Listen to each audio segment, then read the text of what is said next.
Yeah, we know you played with Shaq, who's a big prankster in LA. Uh, you got to give us a wild Shaq prank, or give us, I know he's one of the best teammates ever, dude. Yeah, one of the best teammates ever. Talking about a guy that's genuine and giving and taking care of people. Like Shaq was that. But I remember one time he asked Devin George to do something, and Devin didn't do it. And so, Devin, was late, didn't do it, whatever. So Shaq's like, all right, cool. So the night before we had a game, Devin's, I think on the court, shooting, whatever he's doing, the training room, whatever. So Shaq goes in the stall and he takes a shit in Devin's shoe. Oh my God. And so he takes it and he knocks it, so it goes all the way down to the front of the and so Devin comes back, goes to put his shoe on Dre, and he stuck his foot in some. Oh my God, that is crazy. That was crazy. It was crazy. Oh my God. Oh my God. Yep. Hey, dude, Shaq is wild. Wow. He's crazy. Super wild. Devin George is a rookie at that point? Yeah. Oh, dude, he probably devastated. Hey, Yeah. Wow, that's brutal, man. Shaq is the biggest kid in the world, dog. Shaq is the biggest kid in the world. You know what I give Shaq credit for? Is I give Shaq credit for being a mega star, but living his life. Yeah. I mean, because you come across guys that, they won't come out of the house, you won't see them. Like Shaq was out every day. So then it became, oh, that's just Shaq. And that's how you should do it. You know what I mean? Because like he was amongst the people, he did everything. Everything. Like, so he was a hero. You can live a normal life. But if you just, like locked in, you come out every now and then, people don't see you. Like it's harder for you to live that life. But Shaq, like, man, I'm just gonna live. And it's probably the smartest thing he ever did. You know what I'm saying? Yep. Because you're larger than life, but just to live everyday life, like, like me. Like he just went out every day, did whatever he wanted to do. And people was like, oh, it's just Shaq. We saw him last week. You know what I mean? It was cool. Like that was crazy. Shaq had the city on fire. Oh, yeah. Oh my Yes, God. sir. He had the city on fire. Trey, you get traded to the Lakers on draft night. First 3 years don't go your way. Fast forward to the 2001 playoffs. You find out that you guard Iverson. How was that conversation with Phil? To backtrack, the year when Phil got there was in 2000. That's when I had messed my knee up and I got a microfracture. So I was out for 10 months. So I was out the whole year. We won that first championship. And so coming back the second year, it was kind of like, back and forth because they were just trying to figure out who was a good match and good fit.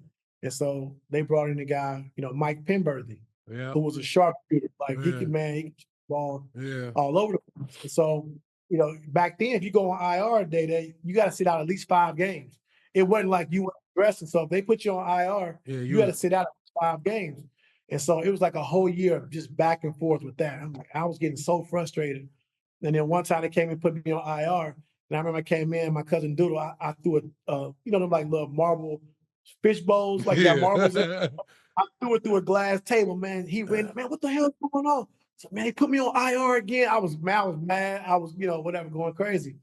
But the craziest thing is, back in those days, if you go on if you get on the playoff roster, you had to be chosen. So we in the war room, and Phil's going around the room telling everybody who's on the playoff roster. And so at that time, we had Mike Penberthy, J.R. Ryder, and myself. Yep. And so when he called my name in the war room, I jumped went crazy. Kobe and them going crazy. And no, everybody was happy. I was hyped. You know what I'm saying?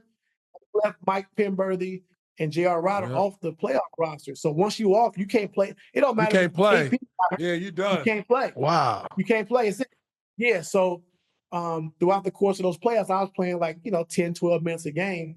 And what people don't realize, it would have never been me and AI if Milwaukee would have beat the Sixers in the Eastern Conference, because it had been Sam Cassell, Ray Allen. So they beat us. They beat us. Yeah. I wouldn't have played, So now we get to the finals. And so the first game, when I check in, like, I'm AI for 2 weeks. I'm playing AI, running around fast, doing all this stuff. And so I didn't know if I was going to play or not. But first game, with 6 minutes to go in the third quarter, he had 36 points.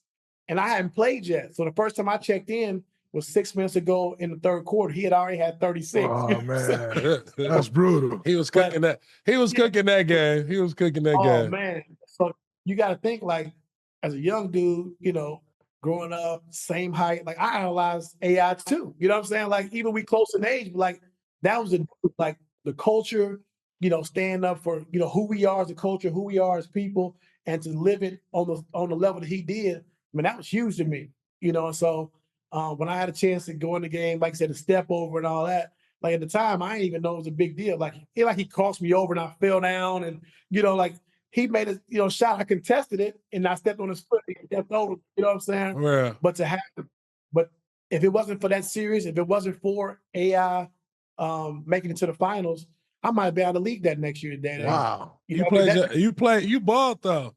You balled. Yeah, I mean, but that put me on the map. But that put me on the map because if I didn't have that matchup with him, like I ended up playing 27 minutes a game in the finals. You know what I mean? But if I didn't have that matchup with AI, I wouldn't have had a matchup against Toronto, who had Alvin Williams and Vince Carter. Yeah. Milwaukee had, you know, Big Sam and Ray and those guys, you know, BD. So I wouldn't even have a matchup. So thankfully, you know, thank God he made it to the finals. And like, okay, we need a different guy to guard, you know, and that saved my career for real. So it was a blessing in disguise. So the step over was worth it. It was well worth it. I'd do it again. Because you know they doing it in football. I was gonna ask you, you know, how you feel about all that.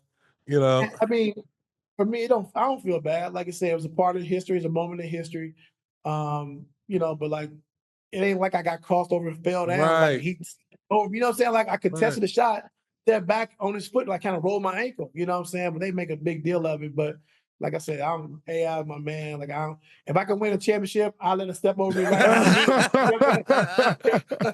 I go lay a half court. You know what I'm saying? Right now, come step over me right now. If you somebody to win a championship. That part. You know for sure.